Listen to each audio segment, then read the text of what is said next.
आपने मुझसे पूछा है कि मैंने बिज़नेस कैसे स्टार्ट किया, क्या मुश्किलात आई और यहाँ तक कैसे पहुँचा। तो मैंने कभी सोचा भी नहीं था बिज़नेस करने का। मैं हमेशा यही सोचता था कि एक अच्छी जॉब करूँगा और अपनी ज़िंदगी गुजारूँगा। लेकिन कुछ ऐसे अनफॉर्चुनेट इंसिडेंट्स हुए कि जिसके बाद मुझे बिज़नेस का ही सोचना पड़ा। वो कहते हैं ना कि let circumstances be your instrument rather than your ruler. तो मैंने यही कोशिश की। मेरे पेरेंट्स काफ़ी एजड थे, बीमार थे, मैं नहीं जा सकता था बाहर, भाई मेरा कोई था नहीं। उसके बाद कुछ अनफॉर्चुनेट इंसिडेंट्स हुए मेरे साथ कि मेरे 3 बच्चे थे। पेरेंट्स की डेथ के बाद I am a single parent, मैं बाहर नहीं जा सकता था। उनके डायपर चेंज करने से लेकर उनको फीड कराने तक सारी मेरी अपनी ज़िम्मेदारी थी। तो मैंने इन हालात को देखते हुए कोई ऐसी चीज़ सोची जो मैं होम बेस्ड कर सकूं। मैंने इवेंट प्लानिंग का काम स्टार्ट किया, लेकिन मैंने उसको पहले स्टडी किया मार्केट को कि कैसे किया जाता है। मुख्तलिफ वेंडर्स को मैंने कांटेक्ट किया, वेंडर्स को कांटेक्ट करके एक बहुत ही छोटे लेवल पे अपना काम स्टार्ट किया। शुरू में मुश्किलात आती थी, कहीं पर मैं अपने प्रॉफिट्स को कॉम्प्रोमाइज़ कर लेता था, लेकिन बहुत ही कम पैसों के ऊपर वो मैंने काम स्टार्ट किया और आहिस्ता आहिस्ता वो ग्रो करता गया। 3 बातों का मैंने ख्याल रखा कि एक तो मैं अपनी क्वालिटी पर कॉम्प्रोमाइज़ नहीं करता था, दूसरा मैं अपना शेयर कम रखता था और वेंडर को ज़्यादा फ़ायदा देता था, जिसकी वजह से वेंडर मेरे साथ काम करने में ज़्यादा इंटरेस्टेड थे। और ग्रेजुअली मैंने अपने बिज़नेस में कदम जमाने शुरू किए।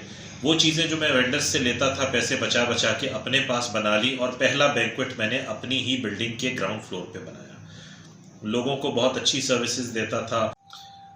नए बिज़नेस शुरू करने वालों के लिए मेरा एक सजेशन है कि हमारे पास एक ब्लेसिंग है जिसे हम स्मार्टफोन कहते हैं।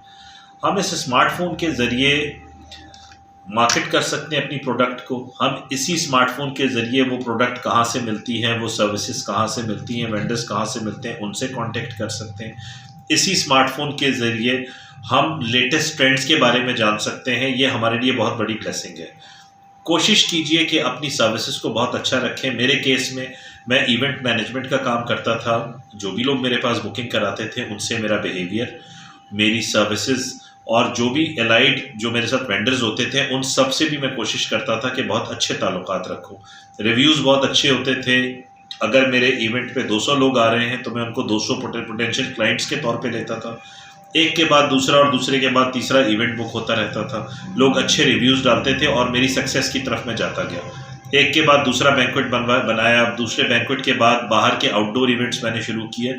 और आज अल्हम्दुलिल्लाह मैं यही समझता हूँ कि अगर कोई भी नया बिजनेस करना चाहूँगा तो इतना मुझे एक्सपीरियंस मिल गया है कि मैं ये सब कुछ कर सकता हूँ। जितने भी लोग हैं उनको दोबारा मैं यही बताऊंगा कि आपने फोकस करना है एक चीज़ पर, अपने फेथ रखना है कि आप कर सकते हैं। Nothing is impossible, her cheese possible है। कोशिश कीजिए कि जो भी लेटेस्ट टेक्नोलॉजी है उसको ज़रूर इस्तेमाल कीजिए। इन्फॉर्मेशन के लिए, मार्केटिंग के लिए, लेटेस्ट ट्रेंड्स के लिए, ग्रुप बनाने के लिए व्हाट्सएप को, फेसबुक को, इंटरनेट को बहुत अच्छी तरह से इस्तेमाल कीजिए और अपनी तमाम प्रोडक्ट्स को, अपनी तमाम सर्विसेज को बहुत प्रेजेंटेबल बनाइए। लेटेस्ट सॉफ्टवेयर्स को यूज़ कीजिए। लेकिन सबसे बढ़कर जो भी आपका स्टाफ है उसके साथ आपके ताल्लुकात बहुत अच्छे होने चाहिए।